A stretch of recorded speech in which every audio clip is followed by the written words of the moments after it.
I am as God created me. I am as God created me. I am as God created me. His Son can suffer nothing, and I am His Son. And I am His Son. I am as God created me. I am as God created me. I am as God created me.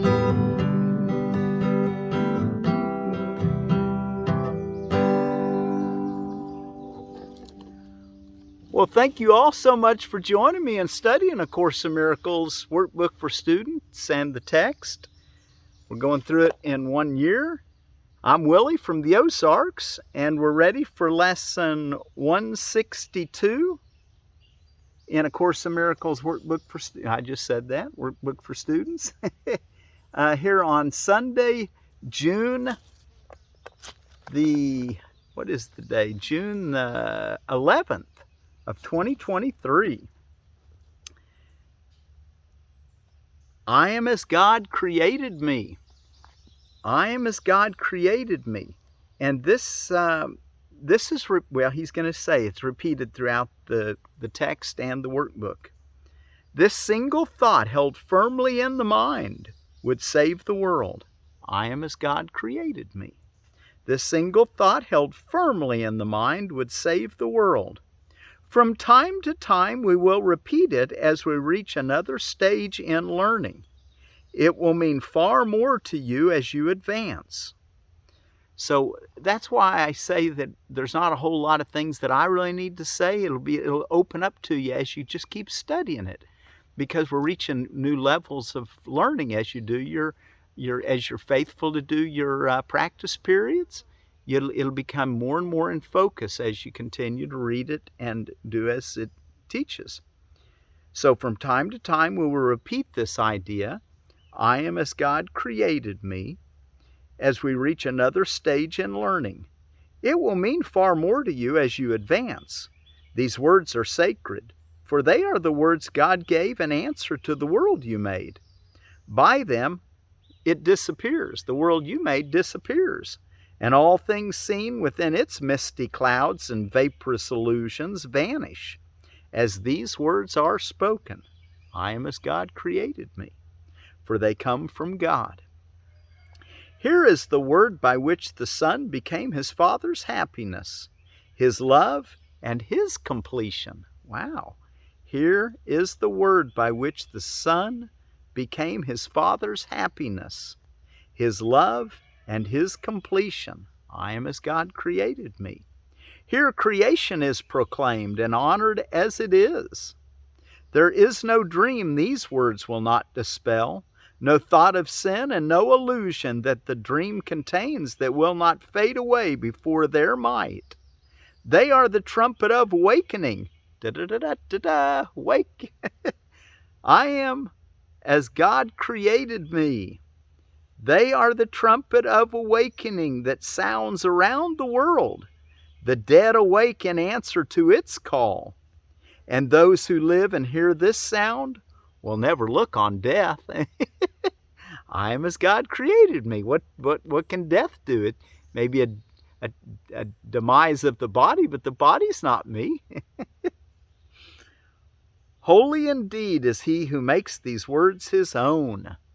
I am as God created me. Holy indeed is he who makes these words his own, arising with them in his mind, recalling them throughout the day, at night bringing them with him as he goes to sleep. His dreams are happy and his rest secure, his safety certain and his body healed, because he sleeps and wakens with the truth before him always. Wow, even your body can be healed, he says, with these words. Now, it's not just the words, it's what they mean, it's the idea, it's the thought behind the words. The words are symbols for the thought. We want to get the thought. That's what heals. He will save the world because he gives the world what he receives each time he practices the words of truth. Today we practice simply. For the words we use are mighty, and they need no thoughts beyond themselves to change the mind of him who uses them. I am as God created me. Today we practice simply, for the words we use are mighty, and they need no thoughts beyond themselves to change the mind of him who uses them. So wholly is it changed that it is now the treasury in which God places all his gifts and all his love to be distributed to all the world, increased in giving, kept complete because its sharing is unlimited. And thus you learn to think with God. Christ's vision has restored your sight by salvaging your mind. He pulled out what's good in there and salvaged it. Everything else, he's let go to the wherever. I was going to say to the dump. And thus you learn to think with God as you learn these words, I am as God created me. Christ's vision has restored your sight by salvaging your mind. We honor you today. Yours is the right to perfect holiness you now accept. With this acceptance is salvation brought to everyone. For who could cherish sin when holiness like this has blessed the world? Who could despair when perfect joy is yours? Available to all as remedy for grief and misery, all sense of loss, and for complete escape from sin and guilt. Who could despair when perfect joy is yours? Because you're the way God created you. Available to all as remedy for grief and misery, all sense of loss, and for complete escape from sin and guilt. And who would not be brother to you now? You, his Redeemer and his Savior. We have a mighty function as we come in the name of God. I am as God created me. And who would not be brother to you now? You, his Redeemer and his Savior. Who could fail to welcome you into his heart with loving invitation, eager to unite with one like him in holiness? That Christ in your brothers and sisters recognizes the Christ in you. Isn't that what Namaste is all about? Who could fail to welcome you into his heart with loving invitation, eager to unite with one like him in holiness? You are as God created you. These words dispel the night, and darkness is no more. The light is come today to bless the world, for you have recognized the Son of God, and in your recognition is the world's. Wow, we're going to recognize it for everyone. Okay, I am as God created me. Okay, let's take a look in our text reading, and we're ready for chapter, we're still in chapter 17. I probably should it's a little dark down here in the woods. I'm in a hollow today, down close to my house. Let's take a look. We're in chapter 17, forgiveness and healing, and we're in section 5, perception and the two worlds. Remember we were talking about the picture with the big frame that was so big that you couldn't hardly see the picture, or you could see it, but the frame took your attention away from the picture. And he used that as an example of the special relationship, and the holy relationship it's not really framed much at all, because it's part of reality, and it's the picture you want to see, because that's what, and let's go look at it again. Let's start in paragraph 34. We actually ended in paragraph 36, but let's start in 34 and read the rest of that section. As you turn in there, what on earth is going on today? Abused Women's and Children's Awareness Day, Bunker Hill Day. That was that battle during the Civil War on June 17, 1775, right outside of Boston. The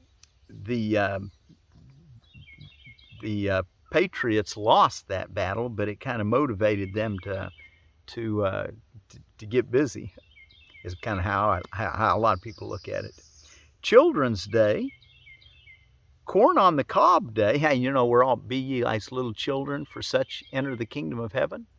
So let's imitate little children in their open-mindedness, their willingness to learn.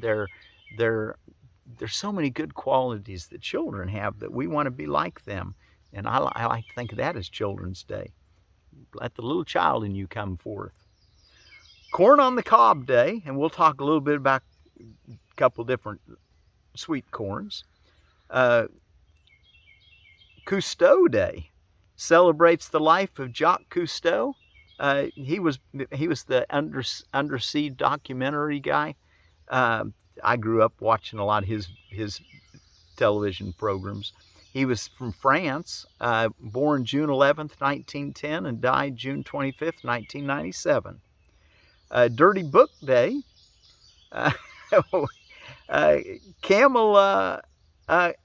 Kamehameha Day, which I'm Kamehameha Day, and I know I'm not pronouncing that right. I should have that. I had it down yesterday when I was looking into it. Kamehameha Day, King Kamehameha. I think that's close. He's the one that united the Hawaiian Islands. He was a revered Hawaiian leader, and they remember his day. In Hawaii, Multicultural American Child Awareness Day. National Children's Day. We got a Children's Day. We got a National Children's Day. We should have a worldwide Children's Day, huh? National Cotton Candy Day for the children. National German Chocolate Day. Well, kids like all those sweets, don't they? Gotta be careful not to give them too many, though, I think. National Making Life Beautiful Day. You know, life's a canvas. Paint it what you want. See the good in everyone. You know, what we're learning is that what you want to see is what you're going to find. So let's want to see beauty. Let's want to feel beauty. Feel it. Use practice of forgiveness to get there. Race Unity Day. What a beautiful day to think about all the different races and how we're all one human race. That was started by the Baha'i folks. Right to Your Father Day, and it's 1 week before Father's Day, so they get a letter on Father's Day, huh? So write a letter to your father. And then let's take a look at a couple mazes out of mazes. You know, Zia maize is the name for corn. Stowell's Evergreen. This is a leading white sweet corn for home and market gardeners. This drought-tolerant historic variety was introduced in the mid-1800s after years of refining by Nathaniel Newman Stowell, or Stowell. It earned great praise from farmers at the time, and the 1853 Pennsylvania Farm Journal's comments were also consistently positive. The variety commercialized quickly, and by 1858 it was being sold by James M. Thorburn and Company of New York. Ears grow beautifully to 8 to 9 inches long, 1 to 2 inch ears per stalk, holds well, 80 to 100 day, and it says there's 2,300 seeds to the pound. That's the Stowell's Evergreen. And we got a little more time today. Let me tell you about another. We were talking about strawberries, and we're going to continue learning about strawberries, because I think strawberries, and if you watch that video I told you about, strawberries, asparagus, and garlic could be a nice beginning plants to get going in a farm that you're trying to earn a living on your place. 2-inch strawberry popcorn. So that's what it's called, 2-inch strawberry popcorn. Little small popcorns, little ears about that long that are red. Small strawberry-shaped red ears are good for popping and gorgeous for fall decoration. Plants are 5 to 6 feet tall with 2 to 4 ears per stalk, and it's 100 days. 420 seeds to the ounce. Okay, let me just show you a picture of both those. The Stowells here, And over here on this side is the strawberry. What's it called again? 2-inch strawberry popcorn. In the middle, since we're looking, it's the Tom Thumb popcorn. Let's just look at it real quick. Also known as Wholeness dwarf rice and squirrel tooth. The original Tom Thumb popcorn dates to the 1860s. This strain is the result of refinements made to the original variety by the late Professor Elwyn Meters of the University of New Hampshire. The dwarf 3.5-inch plants produce 3.5 feet of plants produce 1 to 2 ears each that measure up to 4 inches long. This variety is well suited to coastal and short season gardens where it bears reliably 85 to 90 day. That's your Tom Thumb popcorn. And a strawberry popcorn, kind of fun to grow popcorn, let the kids pop it, lets them really get a little. That was one of my first corns I ever grew, and I thought, well, that's pretty cool. I mean, I was only about, I don't know, 7 years old maybe, and I grew some popcorn and popped it and everything. But Grandpa had a lot of influence in helping me do that. I think I just got popcorn out of the kitchen though. Just, here's some popcorn, let me plant it. And Grandpa said, well, you can plant it, it'll probably grow.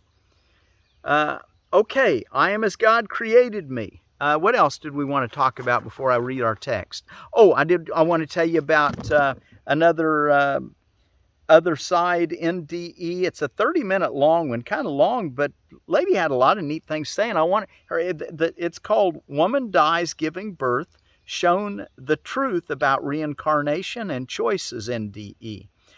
She's from a Catholic background.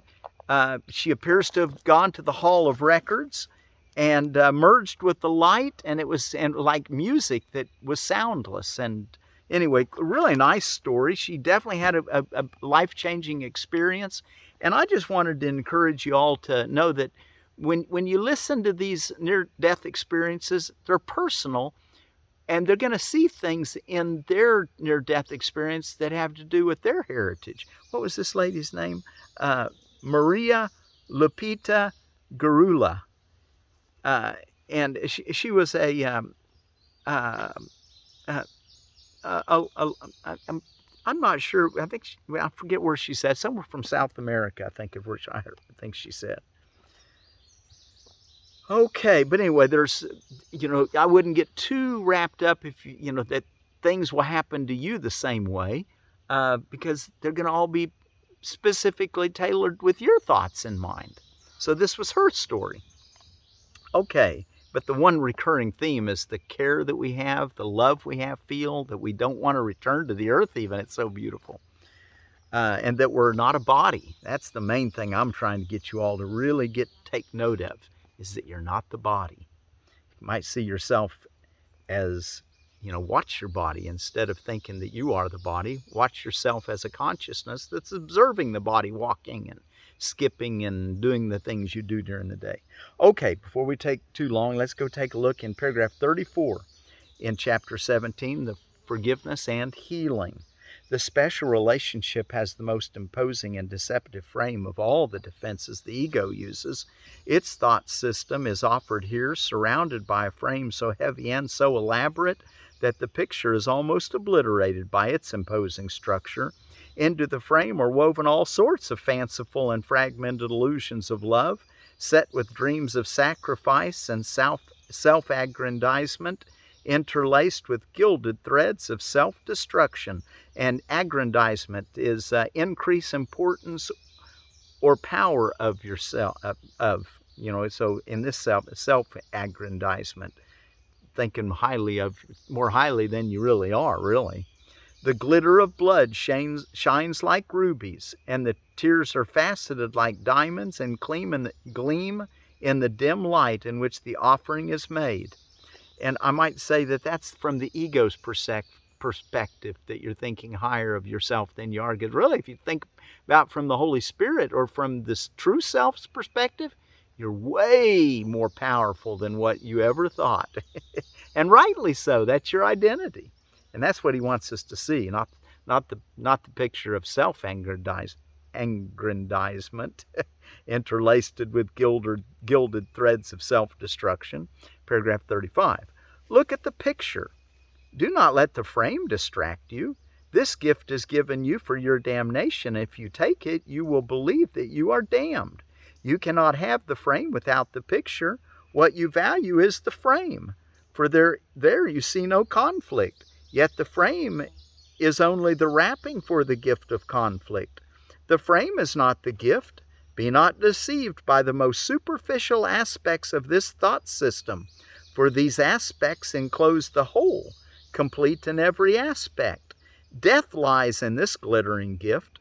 Let not your gaze dwell on the hypnotic gleaming of the frame.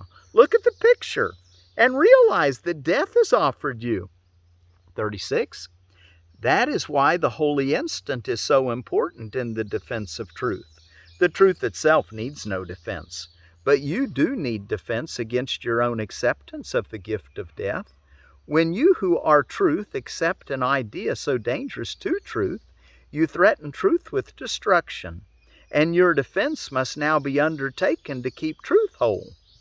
The power of heaven, the love of God, the tears of Christ, and the joy of His eternal Spirit are marshaled to defend you from your own attack. For you attack them, being part of them, and they must save you, for they love themselves. That's where we left off yesterday. 37. The holy instant is a miniature of heaven, sent you from heaven. It is a picture too set in a frame. Yet if you accept this gift, you will not see the frame at all, because the gift can only be accepted through your willingness to focus all your attention on the picture, in order to receive this gift. Because it blends with reality. It doesn't need a frame. You might have a frame in this world, but just enough to get you to look at it until you blend with reality. The holy instant is a miniature of eternity. It is a picture of timelessness set in a frame of time. If you focus on the picture, you will realize that it was only the frame that made you think it was a picture. Without the frame, the picture is seen as what it represents. For as the whole thought system of the ego lies in its gifts, so the whole of heaven lies in this instant, borrowed from eternity and set in time for you. 38. Two gifts are offered you. Each is complete and cannot be partially accepted. Each is a picture of all that you can have, seen very differently. You cannot compare their value by comparing a picture to a frame. It must be the picture only that you compare, or the comparison is wholly without meaning. Remember that it is the picture that is the gift, and only on this basis are you really free to choose. Look at the picture, both of them. One is a tiny picture, hard to see at all beneath the heavy shadows of its enormous and disproportionate enclosure. The other is lightly framed and hung in light, lovely to look upon for what it is. 39. You who have tried so hard and are still trying to fit the better picture into the wrong frame, and so combine what cannot be combined, accept this and be glad. These pictures are each framed perfectly for what they represent. One is framed to be out of focus and not seen. The other is framed for perfect clarity. The picture of darkness and of death grows less convincing as you search it out amid its wrappings. As each senseless stone which seems to shine in darkness from the frame is exposed to light, it becomes dull and lifeless, and ceases to distract you from the picture. And finally you look upon the picture itself, seeing at last that unprotected by the frame, it has no meaning. 40. The other picture is lightly framed, for time cannot contain eternity. There is no distraction here. The picture of heaven and eternity grows more convincing as you look at it. And now, by real comparison, a transformation of both pictures can at last occur. And each is given its rightful place when both are seen in relation to each other. The dark picture brought to light is not perceived as fearful, but the fact that it is just a picture is brought home at last. And what you see there you will recognize as what it is, a picture of what you thought was real. Remember, our thoughts are what's bringing our experience of what we consider reality into focus. So, and what you see there, you will recognize as what it is, a picture of what you thought was real, and nothing more. For beyond this picture, you will see nothing. 41. The picture of light, in clear-cut and unmistakable contrast, is transformed into what lies beyond the picture. As you look on this, you will realize that it is not a picture, but a reality. This is no figured representation of a thought system, but the thought itself. What it represents is there, the frame fades gently, and God rises to your remembrance, offering you the whole of creation in exchange for your little picture, wholly without value and entirely deprived of meaning. And the last paragraph in this section, 42, as God ascends into his rightful place and you to yours, you will experience again the meaning of relationship and know it to be true. Let us ascend in peace together to the Father by giving him ascendance in our minds. We will gain everything by giving him the power and the glory and keeping no illusions of where they are. They are in us through his ascendance. What he has given is his. It shines in every part of him as in the whole. The whole reality of your relationship with him lies in our relationship to one another. The whole reality of your relationship with God lies in our relationship to one another. That's why you want to love your neighbor as yourself, so that you can know your reality with God, your relationship with him. The holy instant shines alike on all relationships, for in it they are one. For here is only healing, already complete and perfect. For here is God, and where he is, only the perfect and complete can be. Wow. Okay, our lesson again, I am as God created me. And the song I'm going to sing is one that I made many years ago. And it's lifted from, let me just read it to you real quick before we sing it once again. For you first-time students, you won't have heard it yet. For the second and more year students, we've been through it. It's in the last chapter of our text, paragraph 90. And it says, learn then the happy habit of response to all temptation to perceive yourself as weak and miserable with these words, I am as God created me. His son can suffer nothing, and I am his son. So, not take, the I am as God created me is the part we're using for today, though.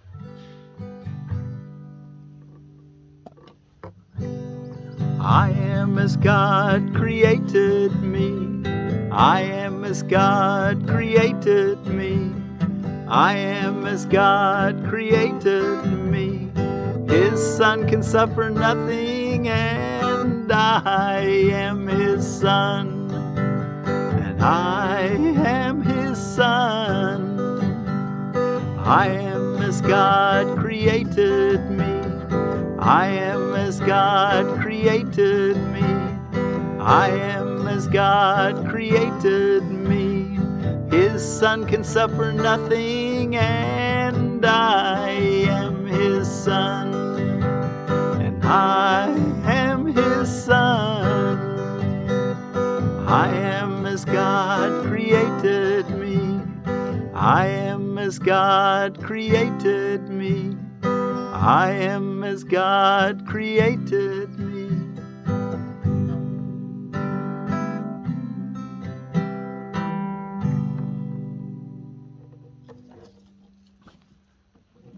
And you are as God created you. I am as God created me. Be sure to do your 2 longer extended periods of meditation with that idea, practicing I am as God created me. Morning and evening for at least 5 minutes, and then throughout the day, every hour, tell yourself, I am as God created me.